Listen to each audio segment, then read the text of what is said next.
Okay, guys, today, as I promised, I'm going to be doing a demo of this guitar. Actually, a review, a full review of the guitar, and a small demo at the end to give you an idea of what it sounds like. But let's kick off the review first. Again, a day or so ago, I did an unboxing of a new ES335 style guitar that I got from Amazon, which is this Grote ES335 style guitar. Now, this guitar doesn't have a model number in it. It simply says, has a serial number, and it says Grote and since 1989, which pretty much says all over the guitar. But on the website, I did pull off a model number. So for those of you that are interested or may be interested in what number this is, it's DR, like David Ray, 335001. And that's their 335 style guitar. Now, for the pluses, and then I'll go into the minuses of the guitar. Let's first start off with what I like about the guitar. First off, I like the headstock shape. I think it's a lot nicer than some of the other budget style 335 type guitars that I've come across. Firefly, as I mentioned in one of the earlier videos, has a guitar that's priced almost identical to this. Doesn't come with a gig bag, and I don't like the headstock on the Firefly. I just, for whatever reason, don't find it appealing at all. But the Grote, the contours, the shape, the writing, which is in like a pearlized material of some sort, and also the insignia on it, which is their own little design, which is also pearlized, is very attractive. And then there's also a truss rod cover on the guitar, and hopefully you can see that. But that's also nice because it's embossed, raised print, Grote on it. It just says Grote guitar, and since 1989, what a surprise. And that's, that adds a little bit richness to the guitar. The other thing I like about the guitar is that it has block inlays, as opposed to some of the trapezoid inlays on some of the other 335 style guitars. And again, it's probably some plastic or something. I don't know what the material is. It's not pearl, but it's pearlized, and it is attractive. The other thing, and I showed it in the unboxing video, which I like about this guitar, is it comes with a heavy-duty gig bag, Grote embossed gig bag, which is a nice touch. The guitar has a set neck, right, or a glued-in neck, which is nice. So it's not a bolt-on, and the wood grain, as you can see through the video, is apparent. It's not heavy, it's not prominent, but you can see a wood grain on the back of the guitar.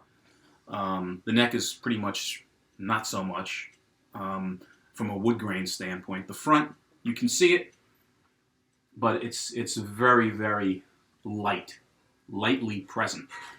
It does have an arch top, which is nice, and it's done fairly well. The tuners on the guitar, I'll go over later on, but that's where they are on they're seal tuners. The neck I like. It has a comfortable neck. It's a 12-inch radius. Feels like a modern C shape. Somewhat wide, but not terribly wide. But it is a comfortable neck, and that I would rate as a positive. The pick guard on the guitar, I like the shape. It's a little bit different than the Firefly. You see it has a little cut in it towards the top. It's an attractive shape pick guard. I like that. These are all, again, to the eye, and they're all personal taste things. The horns on the guitar.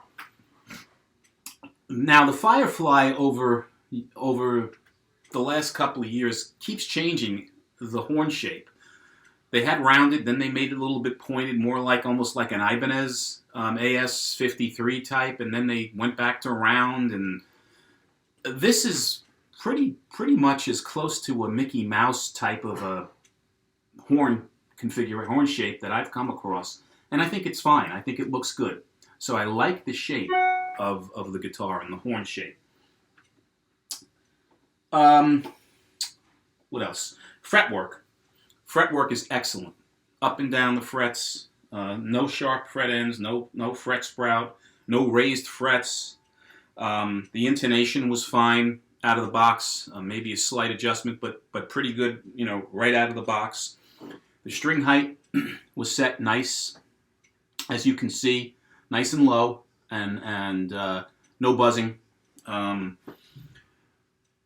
So the string height I like a lot. I like the way it was set up.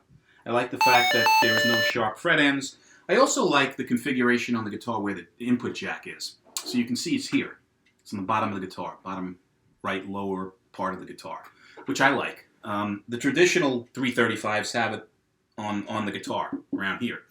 And the Fireflies do, and some of the other 335 style budget guitars also have it on the front, which I find annoying because as I'm playing the guitar, I sometimes hit it, and also when I'm going for the volume or tone switches, I bang into it as well. So I prefer the input jack where it is on this guitar. So those are the things from a first impression standpoint that I like about the guitar. I'll get into some of the details that I don't like about the guitar, and predominantly are the pickups. They are slightly microphonic. Now, they're not as bad as the Firefly, but they are microphonic to some extent. Are they okay? Yeah, they'll serve my purpose, my needs, being a crappy guitar player and a home hobbyist. So they're fine. But if you're playing out and recording, you definitely want to replace these pickups. I mean, they're okay at best. The other thing is the tuners on this guitar have to go. They're just not good. They are as pretty cheap. I mean, I don't know what they're rated in terms of. In fact, one of the selling points was that these things were supposed to be made in Korea, and they were supposed to be a Jinho, I believe, is the company. They were, I think, a guitar fetish company, and they were supposed to be pretty good. I don't like them. They slip, they crank. Very, very hard to get your guitar accurate with a tuner. That I've tried several good tuners, and it's difficult to get to pitch. It's either a little bit sharp or a little flat. And the tuners also appear to be like a plasticky material. I don't know what they're made out of. I don't even know if they're metal or plastic, but the screw ends, the screw ends on the back of the tuners are actually sharp on a couple of them. So they're not finished very well. So these tuners are cheap. I definitely replace them. The pickups at some point, again, depending upon where you play and how you play and what you play, you might want to replace the pickups. Other than that, from a hardware standpoint, the Tune-O-Matic bridge is okay. I mean, you can keep it on the guitar. It's not the best, but it's fine. It'll work. The actual pots, I haven't dove into this guitar, so I don't know what size they are. I'm assuming they're nickel pots, but they may be dime-sized pots. They're okay. They all feel well, and they turn. They're not super loose or super tight. They seem to be okay, quality-wise. Trying to think what else on the guitar. Strings. The strings that came stock on this guitar are absolute garbage. They definitely, on some guitars you get the Dario, and they're okay until your next string change. These things I'm going to change fairly soon, probably later today or tomorrow, because they're just not good strings. They also have where they meet the bridge of the guitar, they have sharpness to them. So if you rest your finger over here accidentally, you can cut the hell out of your hand, which I've already scratched and cut before. So I don't know what's going on with the strings, but they are extremely cheap, and they're definitely going to be changed. The binding on the guitar. So you have this, off-white binding on the guitar on the front and on the back of the guitar. And it is pretty sloppy as to the job, the way they did the binding on the guitar. I mean, it's okay. I've seen worse, but if you look very closely, you could see some imperfections and how the red paint is blended in and vice versa. And similarly on the F holes, if you look very closely, you could see it's crude. There's some glue marks around the F hole. It's a little rough, literally rough around the edges. But again, this is a $160 guitar, so I'm not complaining about some of these poor finishing results, because that's to be expected on a guitar of this price point. I'm just pointing it out from an informational standpoint, so you know what you're getting yourself into when you get the guitar. What else? I talked about the tuner sticking and slipping. Talked about the fretboard. I don't know how you can see this, how easily you can see it or not, but the fretboard, towards the lower part of the fretboard, past the 12th fret up, you can see almost white marks on the fretboard. It almost looks like the paint either is coming off or wasn't sanded properly or sanded too much or whatever, but there's spots, and it almost looks like missing paint. This fretboard appears to be painted. It's definitely not rosewood. It's described as being blackwood. So that's another, a thing that I don't like particularly about the guitar, is that it's got a pretty cheap fretboard on the guitar. It's passable, and it's fine. Again, if you're an at-home player like myself, or somebody that's not playing out, I mean, it'll suffice. I'm just gonna oil it down a little bit more when I get a chance. But again, it's I don't know what blackwood is, but it's some sort of a rosewood substitute, and it wasn't finished extremely well. But other than that, the fret height is fine. The frets are filed, so there's no fret sprout, as I mentioned earlier. So that's good. It came with covering over the pickups, the typical plastic over the pickups and the pick guard, which are still on, which I haven't taken off yet. It also comes with, inside the case, which I haven't even really spent much time with, is you get a truss rod, a really inexpensive, cheap, guitar cord, which, you probably won't even want to use because it's not going to do anything to enhance the sound, and 2 picks. So that's what also comes with, besides the gig bag. $160, it's a good deal. I mean, these guitars, for whatever reason, are going up in value. As I mentioned earlier, the Oscar Schmidt model is going up. The Fireflies are around the same price, but don't come with the gig bag, and in my opinion, I like this guitar better than I did my Firefly. What else? Anything else to point? Oh, the nut. The nut on the guitar is a cheap plastic nut, as you can probably see here. However, it is cut okay. I've had a lot of inexpensive guitars that are cut worse, so I didn't have any string slippage or tuning issues with the guitar. Once the guitar is near tuned, I should say, as good as you can, and you can get it tuned with a little bit of work. It does hold tune okay.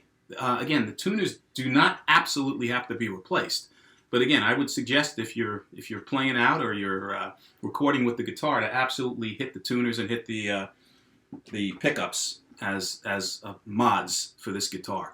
But other than that, I mean, the guitar for $160 is insane. I mean, 20 years ago, you couldn't get anything remotely near the quality of this guitar for that price. Now, the wood, which I mentioned, the color of the wood and the fact that it's got a little bit of stain on it, this is maple, supposedly, from the manufacturer. So you have laminate maple top and a maple back and neck. Some of the ES335s are maple, some of them are mahogany. If this is maple, okay. Again, I have no way to validate it, but that's what the manufacturer describes. I would say this guitar weighs close to 9 pounds. I haven't weighed it exactly, but I've had many of these style guitars before. I would say anywhere from the high 8s, 8.8 to 9 pounds is what this thing weighs, which is pretty standard for an ES335 style guitar. This is a big guitar. If you're a small-bodied, a beginner, a child, a teenager, a young lady, this is a big body, to handle. So again, I wouldn't necessarily recommend it for that market, but if you're looking for an extra guitar, you're a beginner, you're an intermediate player, you may be a seasoned player and just wanting to have a semi-hollow in your stable. This is a great guitar to start with. It is something that you can improve with a few little mods to it, and have a really nice performing guitar with probably not a lot of additional investment into the guitar. So with that, I'm going to stop now, and we'll come back in a little bit and just plug her in, and you can hear some of the sounds and how the pickups sound to you. Okay? I'll be right back. I'm back. So first off, it is a semi-hollow, so you can play it unplugged. Why you would buy an electric guitar and play it unplugged, I don't know, but if that's what you're looking to do, you can do it. So I'll give you just a small demo on how it sounds acoustically without any without any amp connected to it.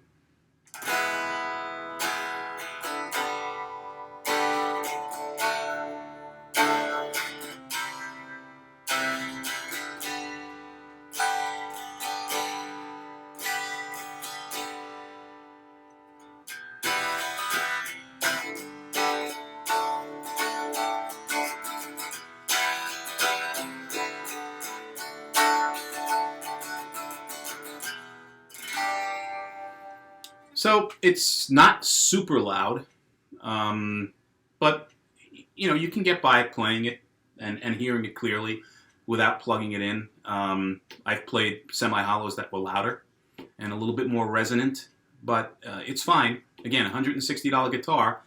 We're keeping everything in perspective here, but let's hear what the thing sounds like electrified. So I'm going to play first clean.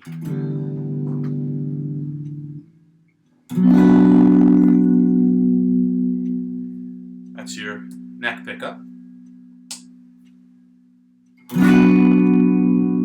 That's your neck and your bridge pickup. And that's the bridge alone.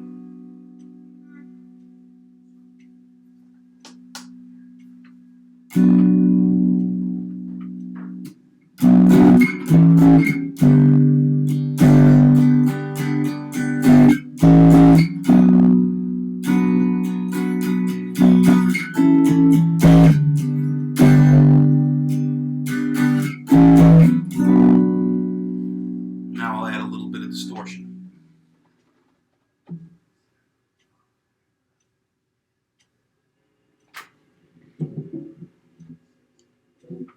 Here's the neck.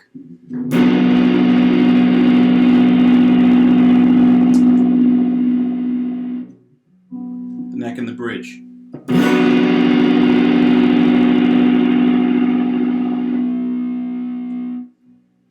And now just the bridge.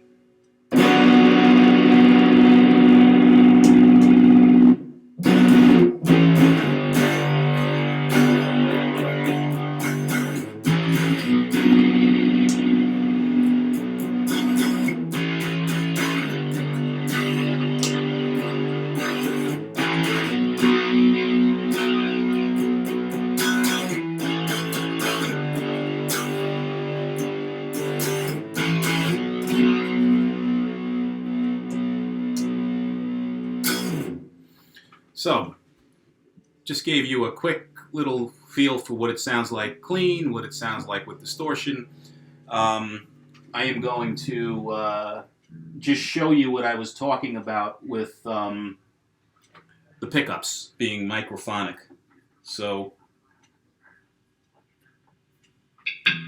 you can hear that, right?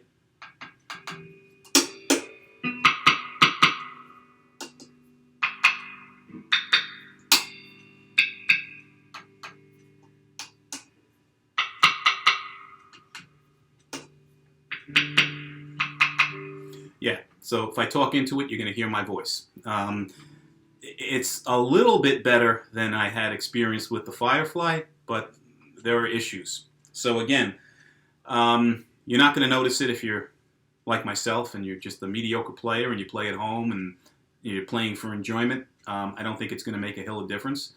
But if you do, play out, you're going to want to change these pickups.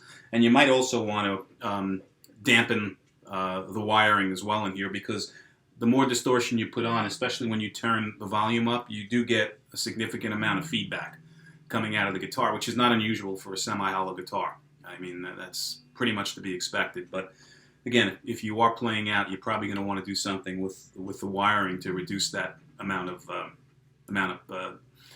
of feedback. So all in all, I would rate this guitar a very, very good buy for someone, again, that's starting out, that is an intermediate player and wants to move into this, or even somebody that's maybe a step up that just wants to have a semi-hollow body guitar in their collection. Things to keep in mind, though, is outside of being a beginner or the guy that's just in the early stages of learning, and you're competent player, you're going to have to put some money into this thing to make it a player, and that would be out of the box, as I said earlier. The pickups and the tuners probably need to be replaced, and or the bridge on the guitar. Pots are always something that you could certainly upgrade and make the guitar better as well. And again, depending on how much you want to put into this guitar, it's up to you. But I would suggest, at a minimum, replacing the tuners and replacing the pickups on the guitar. Other than that, again, it's an extremely good value having this kind of a decently made instrument, semi-hollow guitar in the $160 price range, coming with a padded gig bag. And great service from Amazon, fast delivery, and you always know that if you want to ship this thing back and you're not happy with it, you can do so, and you're backed by the seller. So guys, I'm going to put a full link below with where you can order this on Amazon, and it has a description of the product, specifications on the product from Grote, and also if you have, as always, any questions and that I can answer and address, having had one of these and playing them. Please, send me questions, ask me whatever you'd like, and I'll get back to you as soon as I can. Until the next review, you guys be careful and stay well. Take care.